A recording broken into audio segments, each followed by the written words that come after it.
All right, so the good witch is back here.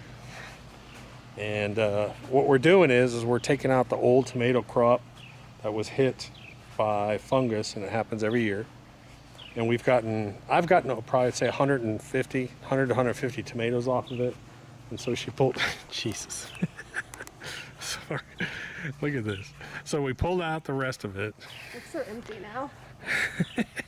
Look at this. Is that crazy or what? Like, I can't even pick up the basket without them spilling everywhere. Oh my God. The basket's gonna break. My wife's gonna kill me. That's great. Holy cow. Hey. Hey. Don't you be eating my peanuts anymore. You got it? Don't go stealing my peanuts. Yeah, you peanut stealer.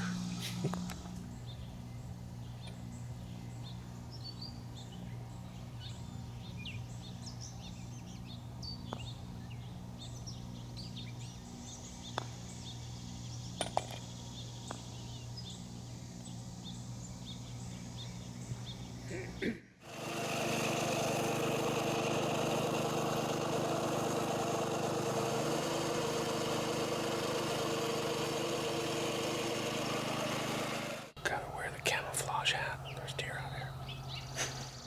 What are you gonna do? You're just gonna stand there and look at me? You're just gonna stand there and look at me? I'm gonna stand here and look at you. I'm gonna stand here and look at you if you're gonna stand here and look at me. Just give you a little update on some of the lawns. Barb's looks amazing. Of course, keep in mind that this lawn was almost all basically weeds and mud, 3 years ago? And that's really what I stress. Anyone can put in a new lawn.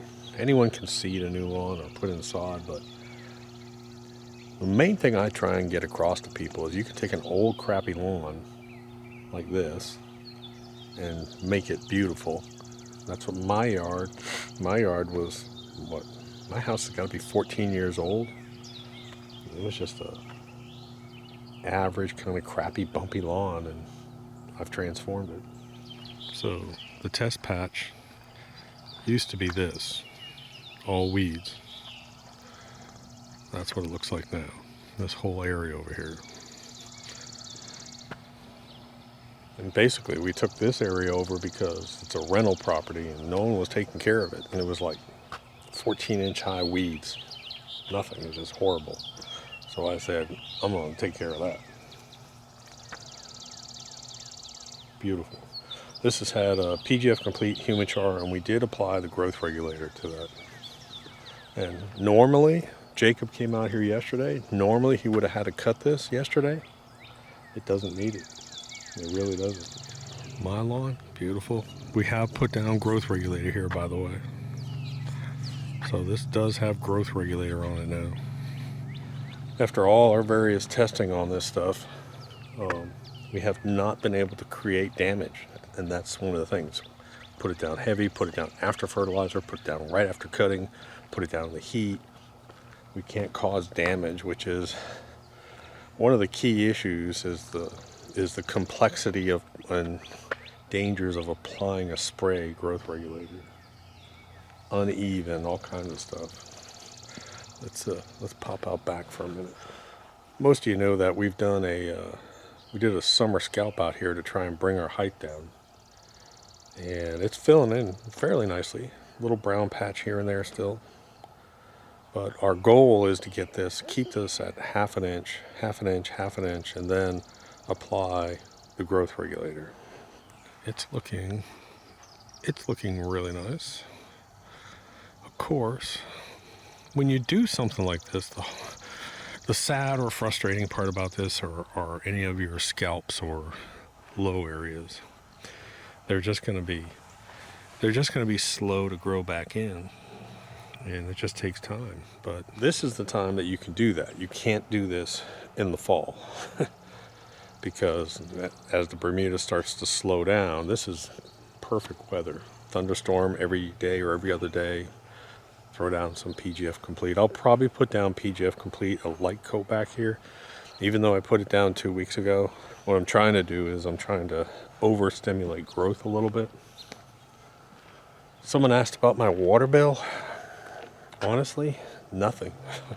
This year, we've had so much rain, I really haven't had to run the sprinkler system at all. So here's the green, and the green's looking really nice. I do have germination of the finer grasses that are starting to come in now, which is nice.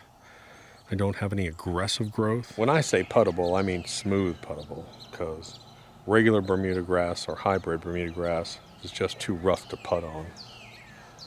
But I am seeing a lot of this little tiny grass finally germinate. The only thing I probably need to do, with all the leveling mix and sand we put on here, I thought about this yesterday. I might want to do a pH test out here. I didn't think about that, because all that leveling mix, I never tested the pH of that leveling mix. And then I put the sand on it, and I'm wondering if possibly I may have altered my pH. But again, this is experimentation. We're playing with it, and it's fine. I'll put the cut up here. Matter of fact, I may even cut it again today. Jess is coming over today, and we're gonna cut the back. We're trying to cut the back every other day right now, just to keep it down until we can apply this growth regulator. But I don't want to put the growth regulator on until my brown patches heal up. And that usually takes 7 to 10 days. I came out here and cut the green yesterday. And I'm back to using the little True Cut on this. Mainly because I don't have to mess with any of the settings. I can just set it up. I don't use it for anything else. Stop eating bugs. Gosh, it's the pool. And but I did take it in, and I actually backlapped it, tuned it up perfectly, because I really want to cut it carefully. But that blade is just razor sharp now. Razor sharp. And I really put a little extra time into making sure that I was getting perfect cuts all the way across. So when you cut a green, you do something called a collar cut. That's what we used to call it. And you basically go around the edge of the green a little bit taller than the actual surface. Now, one of the reasons being is because the edge of my green, because this is a hump, the edge of my green is like a slope, and it's real easy to scalp that. So it's kind of hard with a 20-inch. It's kind of hard to cut this. I could use a wider one, but like I said, I don't use this 20 for anything anymore. I just keep it set up and nice and clean for this thing back here.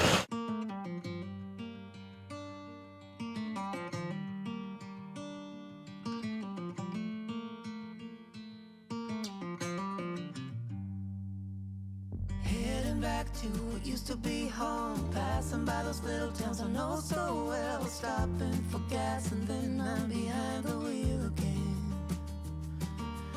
Driving is like a spiritual cleanse, where every mile is a new beginning and every bend holds a new end. Eyes on the road, don't lose control. I'm speeding fast to chase my soul. I'm driving to get away,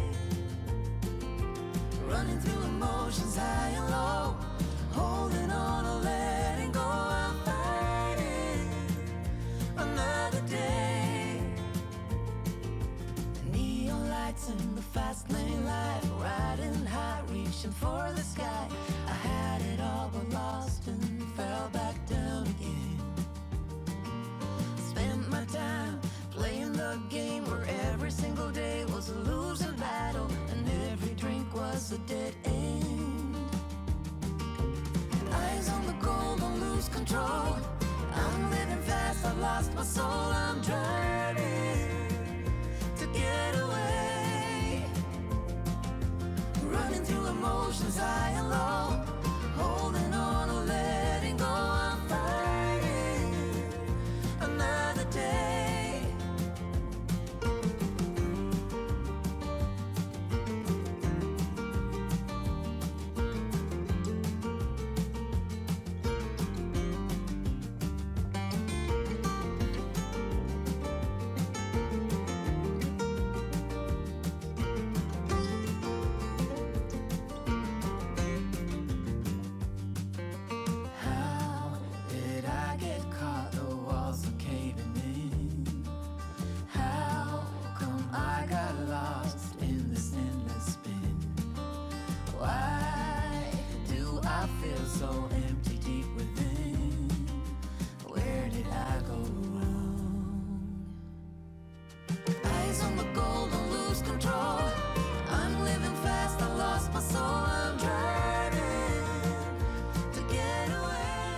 So that looks pretty good.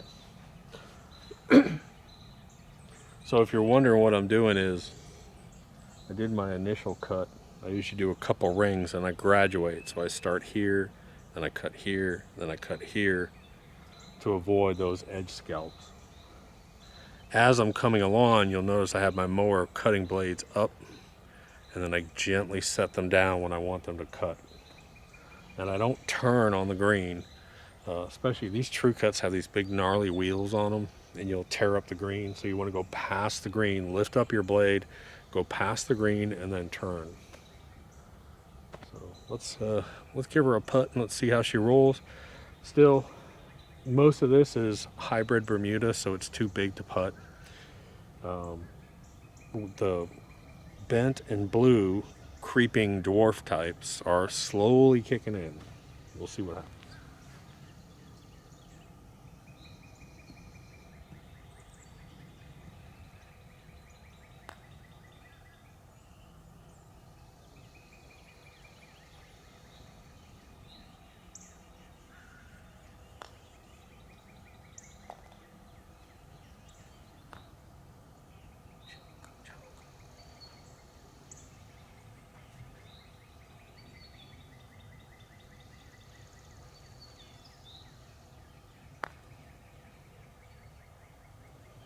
This wasn't a putting demonstration. So you can see there are still sandy gaps in here that cause a little bit of a bump. The larger Bermuda cause a little bit of bump. And it's just going to take time for this stuff just to fill in.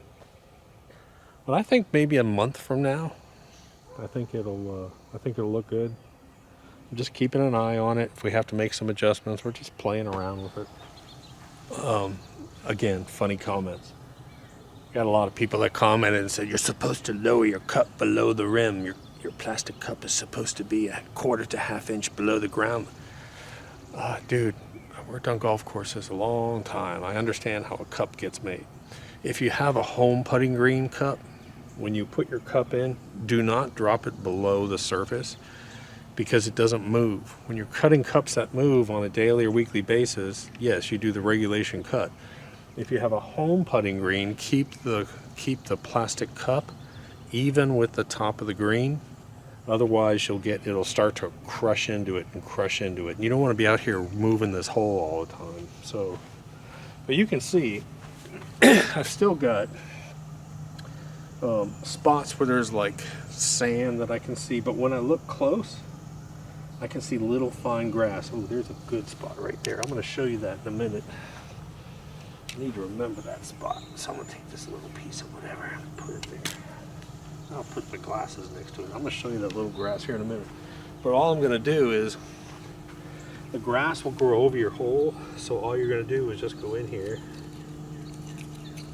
Just get a razor blade and carefully go in. And just cut it away.